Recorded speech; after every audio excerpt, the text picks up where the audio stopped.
자, 그동안 우리가 세 단계에 걸쳐서 분수의 덧셈에 대해서 공부했다면 이제 분수의 뺄셈 역시 여러분들이 단계에 걸쳐서 진행을 할 예정입니다. 그래서 분수의 뺄셈 1단계 같은 경우는 여러분이 지난번과 마찬가지 구조로 진분수끼리의 뺄셈을 통해서 연습을 해볼 거고요. 그 다음에 여러분들이 두 번째 단계에서는 대분수를 활용한 뺄셈을 경험을 할 거고요. 세 번째는 대분수를 활용하되 이제 받아내림 형태가 변환되는 그런 과정을 겪어볼 거예요. 그리고 계산할 때도 역시 한 가지 방법으로만 하는 것이 아니라 두 가지 방법으로 계산한 이후에 장점은 무엇이냐 이런 것들을 이야기할 거고요. 그 전에 우리는 지금 첫 번째 페이지 94쪽에 있는 것처럼 그림을 통해서 먼저 확인을 해볼 거예요.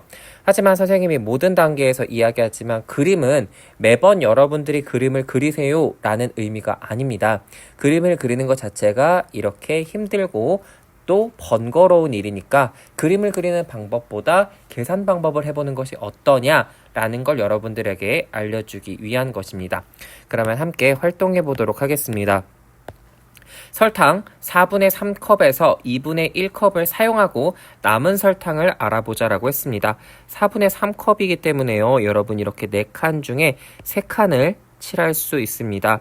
자, 4칸 중에 총 3칸을 칠하고요. 자, 그 다음에 이번에는 2분의 1컵만큼 쓸 예정이에요. 자, 그럼 여러분들이 딱 보면 알겠지만 그래도 4분의 3이 2분의 1보다 크기 때문에 자, 이렇게 빼는 것이 가능하다는 거 여러분들이 확인할 수 있겠죠. 자, 쌀과자를 만들고 남은 설탕의 양이 어느 정도가 될지 여러분 어림해 볼 수 있는데요. 여러분들은 눈으로 대강 볼 때도 어림을 할 수 있을 거예요. 자, 대강 봤더니 옆선으로 쭉 그어봤더니 이 정도를 쓰겠구나, 써버리겠구나. 그러면 남는 양은 자, 이렇게 선이 파란색으로 표시한 만큼 남겠구나 라고 어림을 할 수 있을 거예요. 자, 하지만 지금 이렇게 우리가 뺄셈을 하려고 봤을 때 뭘 일치시켜줘야 뺄 수 있을지 여러분 예상 가능하죠? 어떻게 해주면 될까요? 그렇습니다. 여러분 통분을 하면 됩니다. 통분.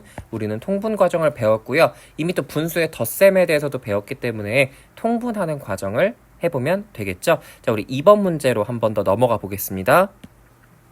자, 4분의 3과 2분의 1을 각각 그림에 색칠하고 일단 그림에 색칠하는 게 먼저고요. 4분의 3 빼기 2분의 1을 계산해 보라고 했어요.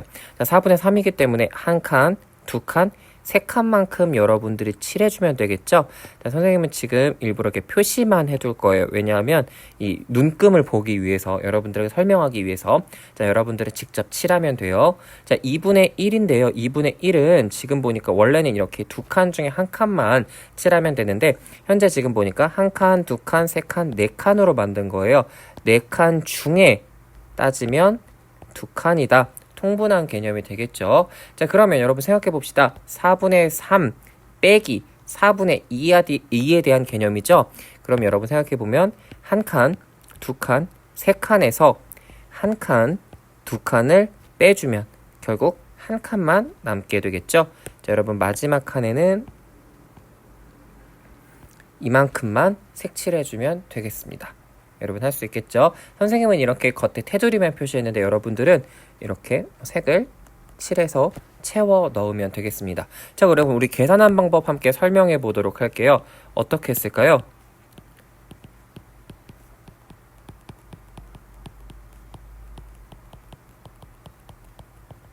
이렇게 분모가 다른 분수를 통분한 후 뺄셈 계산을 하였다라고 여러분들이 설명할 수 있겠죠. 그래서 여기서 핵심 개념은 당연히 통분이 되겠습니다. 우리가 통분을 알아야만 덧셈도 할 수 있고 뺄셈도 할 수 있어요. 자, 이제 95쪽으로 넘어가서 활동해 보도록 하겠습니다. 그림을 이용하여 5분의 4 빼기 2분의 1을 계산해보자 라고 했습니다. 우리 5분의 4와 2분의 1인데 이미 지금 보면 칸이 통분이 되어 있다는 거 알 수 있을 거예요. 10칸으로 지금 통분이 되어 있죠. 자, 10만큼 통분을 했습니다. 여러분 지금 그림을 이용하라고 했으니까 그림을 이용해 볼게요. 5분의 4는 하나, 둘, 셋, 넷, 다섯, 여섯, 일곱, 8칸입니다. 10분의 8만큼이고요. 2분의 1은 하나, 둘, 셋, 넷, 5칸입니다. 10분의 5.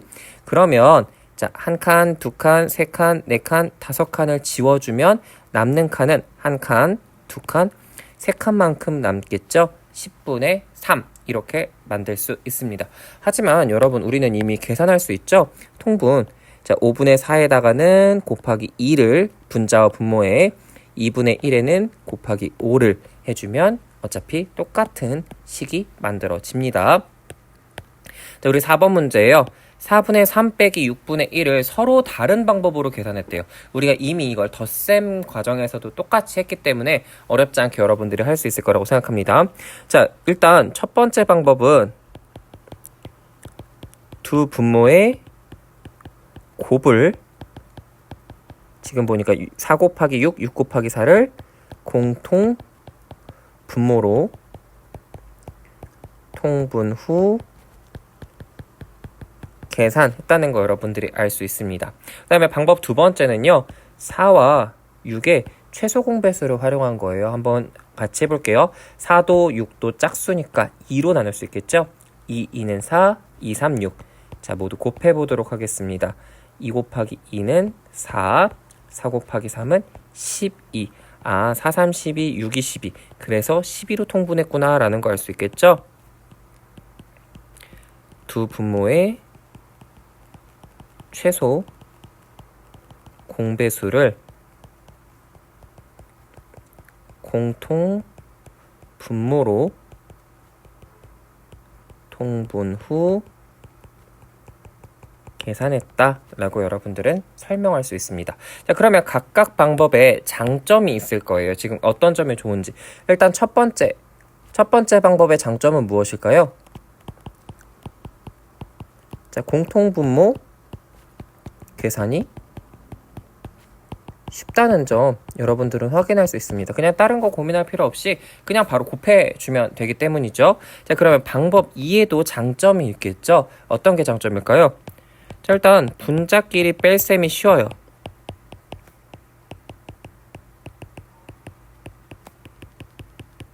또 숫자가 비교적 작기 때문에 간단하기 때문에 이런 것들 가능하고요. 그 다음에 약분 가능성이 적어요. 약분 필요성이 적다. 이런 경우에는 약분을 거쳐야 되는데 약분하지 않아도 된다는 거죠. 간혹 여러분들이 물어보는 경우가 있어요. 꼭 이렇게 계산한 다음에 약분해야 하나요? 네, 약분해서 가장 간단한 기하분수로 만드는 게 초등 수학에서는 답을 적는 원칙 중에 하나입니다. 그래서 여러분들이 꼭 기억해야 되는 개념이 분자와 분모가 모두 짝수로 끝났다. 그러면 무조건 한 번은 더 약분이 된다는 걸 생각하고 최대한 기하분수로 만들어주는 것이 초등학교 수학에서 분수의 정답 쓰는 원칙이라고 여러분들이 기억해 두면 좋을 것 같습니다. 자, 그러면 여러분 각각 장점이 있다면 반대로 말하면 서로가 서로의 단점이 되는 거예요.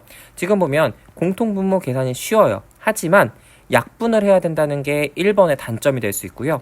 방법 2 같은 경우에는 분자끼리의 뺄셈도 쉬워요. 약분 필요성도 적어져요. 하지만 최소 공배수를 한번 구해야 된다는 공통분모를 계산하기 위해서 어떤 한 단계를 거쳐야 된다는 게 불편할 수 있습니다.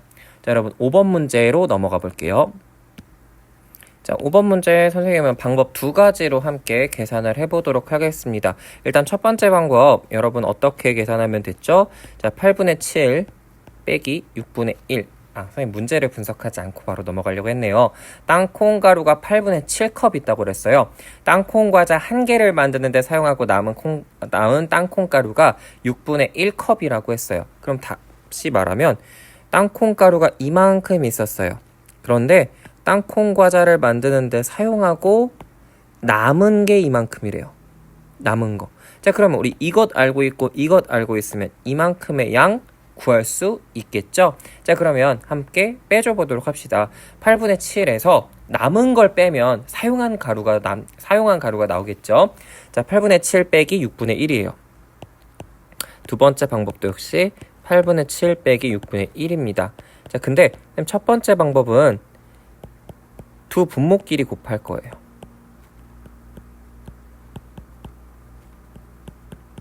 자, 이렇게 되죠. 자, 그러면 48, 76, 42 빼기 68 역시 똑같이 48, 1 곱하기 8은 8이 되겠죠? 자, 그러면 분모는 그대로 동일하고요. 42에서 8을 빼면 34가 됩니다. 보니까 34, 48 둘 다 짝수네요. 한 번 더 약분이 가능하구나 라는 걸 여러분 알 수 있죠. 약분해주면 17, 24 정답은 24분의 17 이렇게 만들어낼 수 있습니다. 자, 역시 공통분모 구하기가 쉬웠어요. 하지만 약분을 거쳤다는 거 기억해 두도록 하고요. 자, 이번엔 8과 6 최소 공배에서 한번 구해보도록 하겠습니다. 8과 6 모두 짝수기 때문에 2로 나눌 수 있어요. 2, 4, 8, 2, 3, 6. 자, 곱해볼게요. 2 곱하기 4 곱하기 3. 자, 2, 4, 8 곱하기 3 계산해주면 24. 자, 우리 24를 만들어주면 됩니다. 8에 얼마를 곱해야 24가 될까요? 그렇죠. 3을 곱해줘야 되죠. 7에도 똑같이 3을 곱해줍니다. 자, 6에 얼마를 곱해야 우리는 24를 만들 수 있을까요? 그렇습니다. 4를 곱해줘야 되죠. 계산을 해주도록 할게요. 자, 8, 3, 24, 7, 3, 21 빼기 6, 4, 24 1 곱하기 4는 4. 여러분 빼줘 볼게요. 분모는 동일하게 24가 되겠고요. 21에서 4를 빼주면 17. 어떻습니까? 방법 1도 방법 2도 계산 결과는 동일합니다. 자, 여러분은 모두 이렇게 두 가지 방법으로 풀어야 할 필요는 없습니다. 하지만 두 가지 방법으로 다 풀 줄 알아야 해요. 왜냐? 우리 빈칸 채우기 문제 같은 걸 보았을 때 이거 방법 1이구나 방법 2구나 알고 여러분들이 접근할 수 있어야 한다는 것입니다. 자, 이제 우리 수학 익힘 책 62쪽 63쪽으로 넘어가 볼게요.